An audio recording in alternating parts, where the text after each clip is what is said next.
Id-Deputat Nazzjonalista Jason Azzopardi ħadem biex il-Kunsill tal-Ewropa jiskatta dik li tissejjaħ Monitoring Procedure bilan li jsiru iktar rapporti dwar Malta.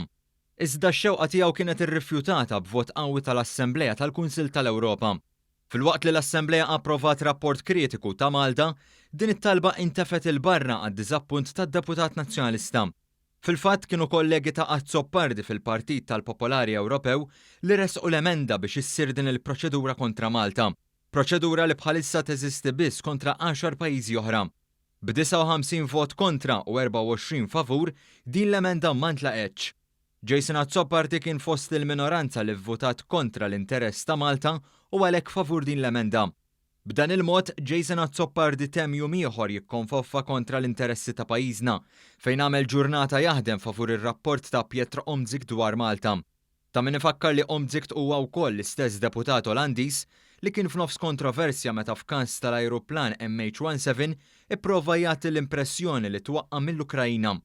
Saħansitra xhud fals jidħol fl-laqgħa tal-qraba tal-vittmi mejtin biex hemm ixerret aħbarijiet folos dwar il-każ li seħħ f'Lulju 2014. Eventwalment kellu jammetti li din kienet fake news u saħansitra jiskuża ruħu u jirċievi il-kundanna ta' politiċi oħra li sejħu għar-riżenja tiegħu. Iżda kif svela1.com.mt Jason Azzopardi isib ruħu komdu ħafna miegħu dan għax fih ħsab allejat għall-kampanja tiegħu u ta' sħabu fil-Partit Nazzjonalista bilha li għamlu ħsara lil pajjiż sakemm hemm Gvern Laburista. Meta nhar l-erba' kienu qed jiġu diskussi emendi għal dan ir-rapport, Azzopardi ħsieb li jħakkek kemm jista' jkun ma' dan Omtzigt bilha li jserraħ rasu mill-kontenut kontra pajjiżna.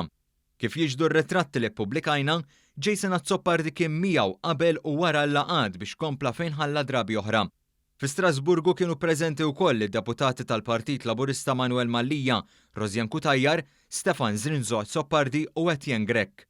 F'livelli differenti huma spjegaw kif ir-rapport li tressa għal-vot ma kienx ġust u ma jirreflettix il-verità.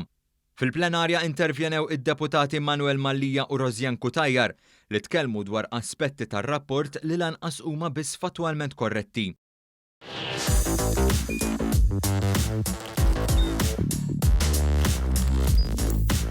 Idħol fuq one.com.mt u hemmhekk tista' tara l-programmi kollha li jxandru fuq One permezz ta' One Play.